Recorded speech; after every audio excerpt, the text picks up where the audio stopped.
today's top stories. The United Nations condemns attack on a peacekeepers convoy in Central African Republic. The European Union urges the United States not to cut UN funds and stay committed to a climate deal.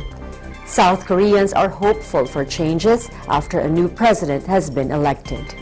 Mexico's sugar industry warns the United States that tough line sets a bad NAFTA precedent.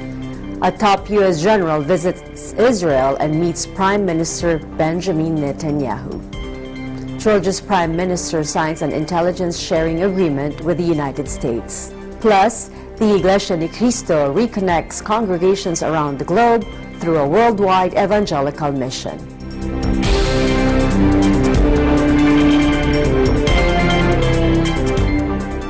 You are watching Eagle News Washington, D.C., bringing you stories from around the globe. I am Eliza Gonzalez Manglet-Mott.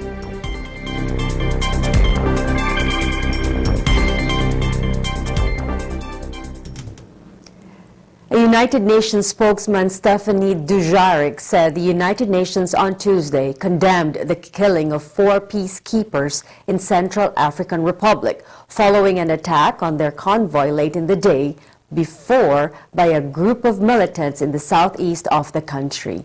Jennifer Polinton reports.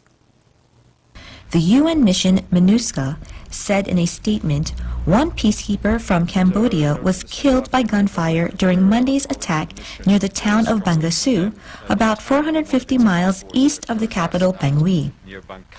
A note from the Central African Republic, where our colleagues in the mission today strongly condemned the attack on one of its convoys that occurred last night near Bangassou, which is about 474 kilometers east of Bangui. Initial reports indicate 1 Cambodian peacekeeper was killed and 8 peacekeepers were injured, including 1 Cambodian and 7 Moroccans. In addition, 3 peacekeepers that had additionally been reported missing have now been found dead. One peacekeeper remains missing. He also said 8 anti-Balaka militants were killed and several more were injured during Monday's attack. The attack came after 5 international aid agencies temporarily suspended their operations in northern Central African Republic last week because of attacks on humanitarian workers by armed groups.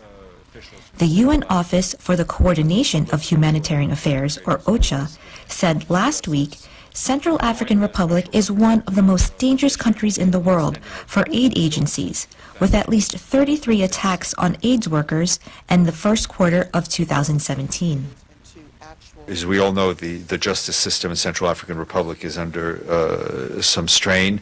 We will be working with them, and obviously the peacekeeping mission will be working alongside them to try to track down those who are responsible. As I mentioned, 8 anti-Balaka fighters were killed in the firefight, and they, from all intents and purposes, appear to have initiated this attack on the peacekeeping convoy. Around 425,000 people have been uprooted by the fighting within Central African Republic. According to OCHA, some 465,000 have fled to neighboring countries, and more than 2.2 million, nearly half the population, are in need of humanitarian aid. Reporting for Eagle News, I am Jennifer Polinton, and I am 1 with 25. Thank you, Jennifer. The European Union Foreign Policy Chief urged the United States on Tuesday to keep funding UN agencies that deal with issues such as food aid, refugees, and children, describing their work as sometimes more important to peace and security than defense spending. U.S. President Donald Trump has proposed an unspecified reduction in funding for the United Nations and its agencies, as well as enforcement of a 25% cap on U.S. funding for peacekeeping operations. So let me be very clear and speak directly to our American friends. It is essential for us that we all keep investing in these UN agencies. They are as important to global peace and security as defense spending, and sometimes even more. And we Europeans consider this support to the UN system as crucial investment in our own security.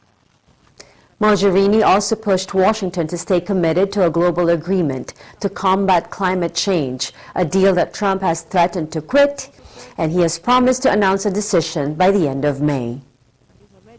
This also serves as a powerful reminder that climate change is real and is already impacting on our security environment. Everything is linked. So we continue to expect that the United States will find a way to remain committed to the Paris Agreement.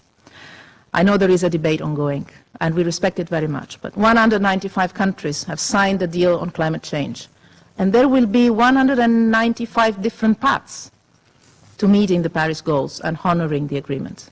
And I am sure there is room for the US administration to find its own path. Following the meeting, Mogherini said she took the election of Emmanuel Macron in France as proof of the country's recommitment to the EU. I've seen an incredible determination to recommit to going on together. And I think that in the recent elections all over the European Union, you have seen the same determination. It's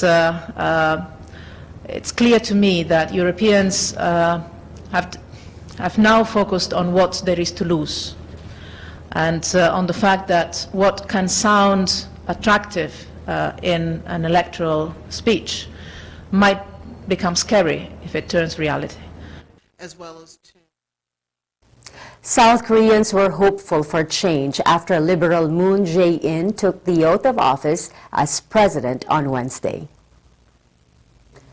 As president, Moon must find a way to coax an increasingly belligerent North Korea to ease its nuclear and missile threats while working with the United States, South Korea's main ally.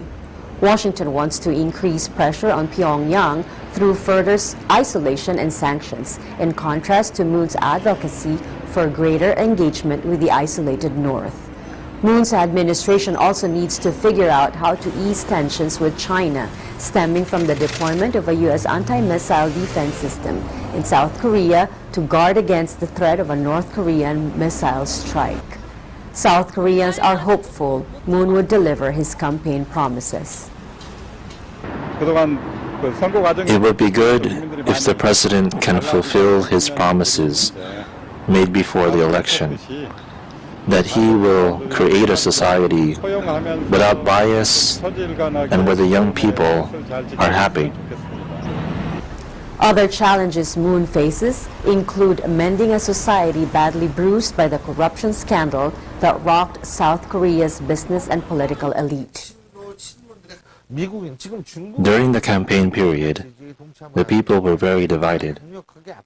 What I mean here is, I hope people who did not support him, Moon Jae-in, will now unite and give their support. Coming up, Mexico's sugar industry warns the United States that tough line sets a bad NAFTA precedent. A top U.S. general visits Israel and meets Prime Minister Benjamin Netanyahu. Georgia's Prime Minister signs an intelligence sharing agreement with the United States. Plus, the Iglesia ni Cristo reconnects congregations around the globe through a worldwide evangelical mission.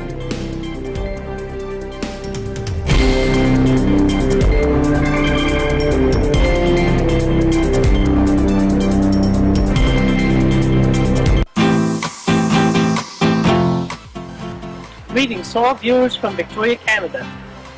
Victoria is the capital of British Columbia and is one of the top 10 gardens in the world, known as Butchart Gardens. Victoria is also known as a city of gardens, boasting nearly 1,500 hanging baskets around the city during the summer. We are here in front of the Parliament building, which is the seat of the Legislative Assembly of the province. There are 3,560 bulbs lighting up the building, creating this beautiful display. For Eagle News International, I am Jeanette Guazo. And I am Neil Duazo from the Canada Bureau. We are one with 25.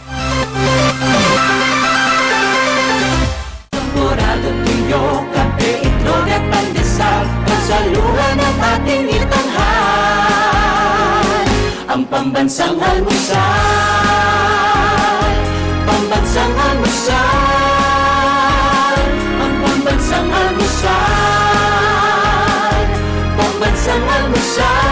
Lunes hanggang Biyernes, alas 6 ng umaga, dito lang sa Net25. Mainit na balita at good vibes ba ang hanap ninyo? Aba, manood na kayo ng masayang umaga po. Lunes hanggang Biyernes, alas 5 hanggang alas 6 ng umaga. And I am 1 with 25. Agila Balita, Lunes hanggang Biyernes, alas 7:30 hanggang alas 8 ng umaga. Hi, I'm Loida, inviting all of you to watch this week's episode of Bits and Pieces.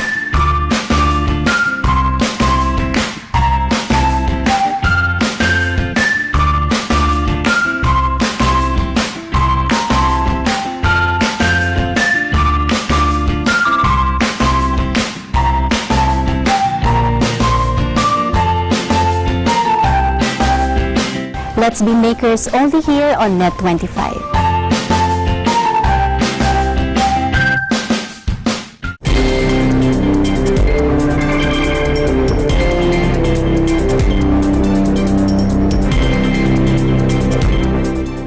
Welcome back. You are watching Eagle News, Washington, D.C. The head of Mexico's sugar chamber, Juan Cortina, said a tough U.S. proposal on bilateral sugar trade with Mexico sets a bad precedent for an impending renegotiation of the North American Free Trade Agreement. Anna Cui reports. The U.S. sugar industry pressed the Commerce Department late last year to withdraw from a 2014 trade agreement that sets prices and quota for U.S. imports of Mexican sugar unless the deal could be renegotiated. Juan Cortina, who sits on the Mexican negotiating team, said the new proposal for modifying the 2014 agreement, which seeks to increase minimum prices for refined Mexican sugar and adjust quality requirements, would essentially push Mexican exporters out of the U.S. market. Cortina says in its place will be sugar from other international markets that the U.S. will have less control over, including its polarity. Refined sugar is defined as having a polarity of 99.5% or greater. There is no reason to treat Mexico differently from the other 40 countries. If no agreement with Mexico is reached, they, United States, will receive sugar at greater polarity than what they are receiving from Mexico, with fewer restrictions than they want to put in the agreements. I think the issue of polarity is non-negotiable. Bilateral trade relations are under strain as U.S. President Donald Trump seeks to renegotiate the NAFTA pact with Mexico and Canada and to build a wall on the U.S.-Mexican border and have Mexico pay for it. Mexico and the United States last week extended a deadline to June 5th to reach an agreement on how much Mexican refined and crude sugar can enter the United States. Cortina said Mexican sugar producers will formally request the government launch an anti-dumping probe into U.S. high-fructose corn syrup. Sources said earlier the U.S. proposal seeks to sharply lower the amount of refined sugar Mexico exports to the United States. The current agreement caps Mexico exports of refined sugar at 53% of total sugar exports to the United States. The proposal would slash that to just 15%. Raw sugar would make up the remainder. I think regarding the issue of prices, we can negotiate on the issue. I believe there is room to do something that works for cane producers of Louisiana, for example. It would be an issue of increasing the price of crude as well as that of refined sugar. Cortina also added that local exporters are willing to send sugar to the United States loose in ship rather than bagged, as refiners in the United States are requesting. Reporting for Eagle News, I am Anna Cui, and I am 1 with 25. Thank you, Anna. The chairman of the U.S. Military Joint Chiefs of Staff, General Joseph Dunford, met with Israeli Prime Minister Benjamin Netanyahu in Jerusalem on Tuesday. Earlier, Dunford met with Israeli Defense Minister Avigdor Lieberman in the Israeli city of Tel Aviv, followed by a visit to Yad Vashem Holocaust Memorial, where he and his wife laid a wreath at the Hall of Remembrance of the Victims of the Holocaust. The Israeli army said in a statement, Dunford arrived in Israel on Monday and began his official visit on Tuesday, aimed at discussing cooperation between the armies and mutual challenges. His visit comes approximately 2 weeks before U.S. President Donald Trump is expected to travel to the region. The United States and Georgia signed a diplomatic agreement on Tuesday to cooperate on intelligence gathering. The two nations said the agreement signed by Georgia Prime Minister Georgi Kvirikashvili and U.S. Secretary of State Rex Tillerson at a ceremony in Washington would enhance security relations. Kvirikashvili is concluding his visit to Washington, which included talks with U.S. Vice President Mike Pence and a brief encounter with U.S. President Donald Trump. He also held talks with key members of the U.S. Senate. The Iglesia ni Cristo reconnects congregations around the globe through a worldwide evangelical mission. That's next. Eagle News, Washington, D.C. will return shortly.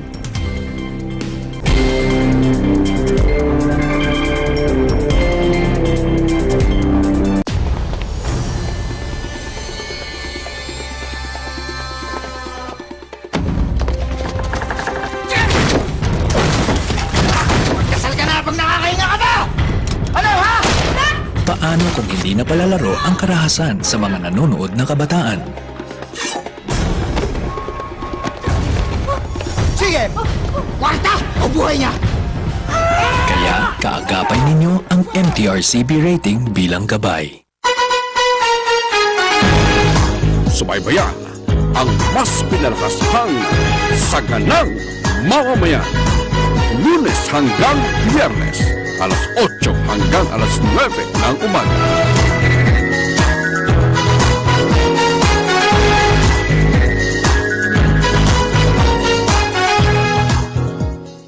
Aguila Probinsya, Lunes hanggang Biyernes, alas 11:30 ng umaga hanggang alas 12 ng tanghali. Hindi lang sa kultura mayaman ang probinsya ng Benguet. Hitik din ito sa yaman at biyaya mula sa kalikasan. Sa mga kabundukan nito, nakahimlay ang mga bato na tila ba may kakambal na ginto. Ginto kasi, dilaw. Pero ang bayan ng Itogon, nananatiling uhaw sa biyaya mula sa minahan. Malaki ang naging impact nito sa probinsya ng Benguet, lalong-lalo na sa mga mamamayan.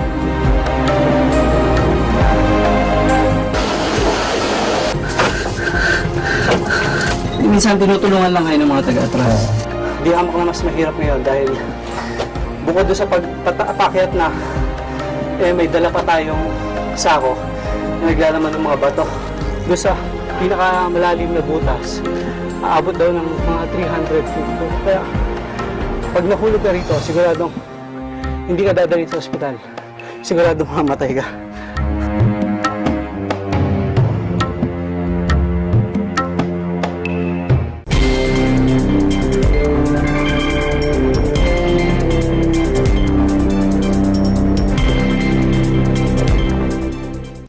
Welcome back. You are watching Eagle News, Washington, D.C.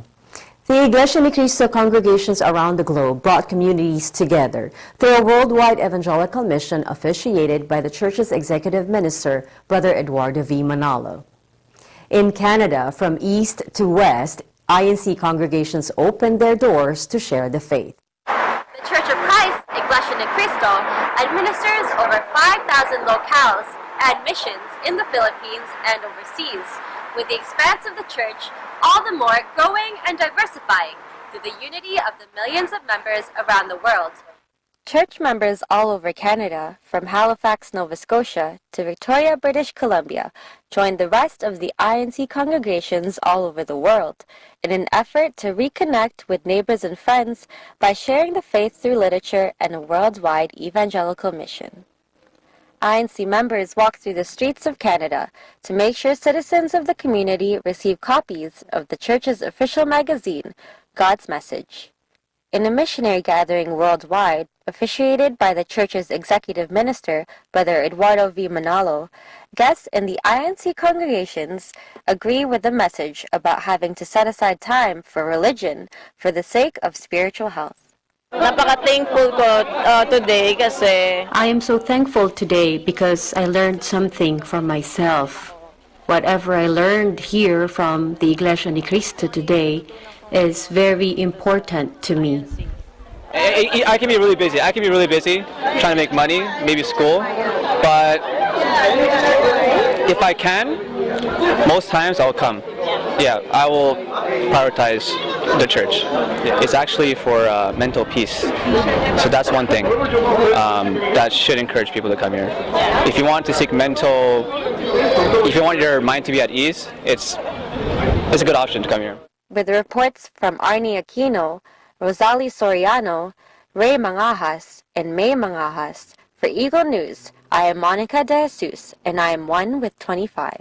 In Las Vegas, Anna Cui shares with us how INC members in the entertainment capital took part in this worldwide event. Anna? Here in the Las Vegas area, the Iglesia Ni Cristo has 6 local congregations and a group worship service, which is like an extension of its main congregation. However, only 3 sites were chosen to host this global event, with the largest number of attendees expected here at the Las Vegas House of Worship. For the Las Vegas region, headsets were provided so that attendees could receive the message translated from Tagalog to English or Spanish.